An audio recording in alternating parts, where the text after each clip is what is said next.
नमस्कार, मेरा नाम है ज़ीशान कास्कर और आप देख रहे हैं द वायर। अभी आपके स्क्रीन पर एक वीडियो दिख रही होगी।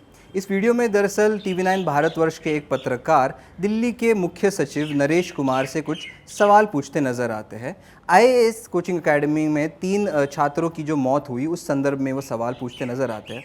बार बार सवाल पूछने के बाद भी नरेश कुमार द्वारा एक ही जवाब आता है। एक अहंकार भरी भाषा में वो कहते हैं कि छोड़ना यार, जाने देना यार, छोड़ना यार, मंत्री से पूछ लेना। तो इसी तरीके की एक और बड़ी अनदेखी सामने आई है, जहां पर ये पता चला है कि जहां पर पानी भरा जिस आईएएस एकेडमी में, उस आईएएस एकेडमी के बारे में 1 महीने पूर्व ही एमसीडी के पास एक छात्र ने कंप्लेंट दायर की थी। जी हाँ, ग्वालियर में रहने वाला ये छात्र किशोर कुशवाहा नाम का ये छात्र है और इसने 1 महीने पहले ही इस आईएएस एकेडमी के बारे में कंप्लेंट ये दायर की थी कि बिना एनओसी के गैरकानूनी तरीके से यहाँ पर क्लासेस चल रही है। इतना ही नहीं, किशोर ने 15 जुलाई और फिर 26 जुलाई 2 बार फॉलोअप लेने के लिए कोशिश भी की, उसको मैसेज भी भेजा, तो इतना होने के बावजूद एमसीडी द्वारा कोई संज्ञान नहीं लिया गया। तो द वायर ने किशोर कुशवाहा से बात की और जानने की कोशिश की कि उस कंप्लेंट में क्या था। आइए सुनते हैं किशोर ने हमें क्या कहा। मैंने 26 जून 2024 को पीजी पोर्टल के माध्यम से ये कंप्लेंट केंद्र सरकार, वहां से राज्य सरकार एनसीटी ऑफ दिल्ली वहां पे गई, वहां से एमसीडी के लिए जाती है, जो कि executive engineer Karol Bagh zone building विभाग के लिए गई थी। तो मेरी कंप्लेंट का विषय था कि जो राव आईएएस का बेसमेंट है, उस बेसमेंट के अंदर लाइब्रेरी और कोचिंग क्लासेस, टेस्ट कक्षा संचालित होने की मुझे सूचना मिली थी। और मैं क्या वहां से निकलता था तो मैंने देखा भी था कि वहां पे ये सब चल रहा है। तो मैंने सोचा, इतने मतलब नई बिल्डिंग बनी है और नई बिल्डिंग में एमसीडी ने इन्हें इतने बच्चों की जिंदगी दांव पे लगाने के लिए कैसे दे दी। तो इस क्यूरियोसिटी बस मैंने उस बिल्डिंग की शिकायत की थी। और वहाँ वाटर लॉगिंग जोन था, 2-3 बार बारिश हुई थी तेज तेज, तो मैंने बीच में रिमाइंडर भी भेजा था, क्योंकि मुझे चिंता हुई। मैंने सोचा जब रोड पे घुटनों के ऊपर पानी भर जा रहा है मेन रोड पे, तो वो बेसमेंट है, कभी भी कोई बड़ी दुर्घटना हो सकती है। क्योंकि दिल्ली में 10 से 15 मिनट यदि तेज बारिश होती है तो वहां पर वाटर लॉगिंग हो जाती है। 26 जून को जब कंप्लेंट की, उसके बाद जो executive engineer Karol Bagh zone allot हुए, लेकिन उस पर कोई जवाब नहीं आया लिखित में। और फिर मैंने रिमाइंडर भेजा उन्हें 15 जुलाई को।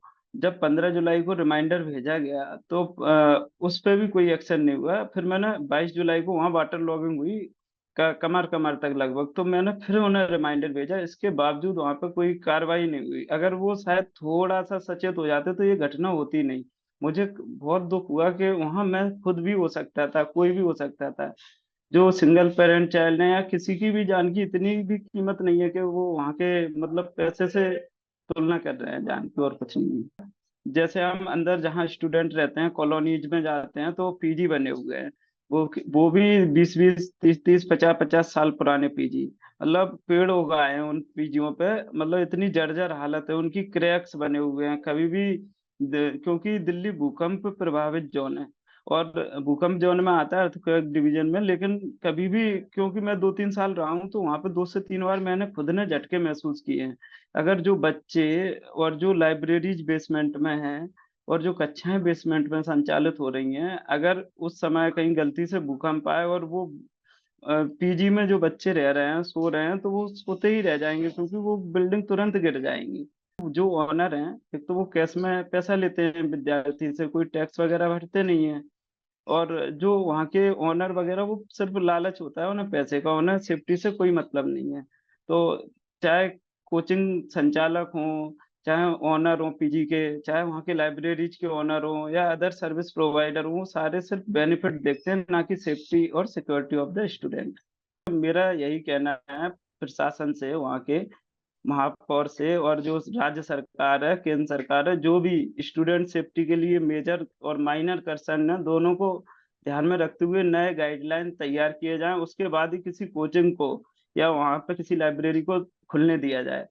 Without student safety measures there is totally responsibility of government, क्योंकि एनी टाइम कोई भी इंसिडेंट हो सकता है, हम भविष्य के बारे में नहीं जानते। तो सुना आपने किशोर कुशवाहा ने क्या कहा।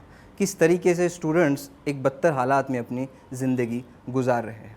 इतना ही नहीं, किशोर ने एक और कंप्लेंट दायर की है।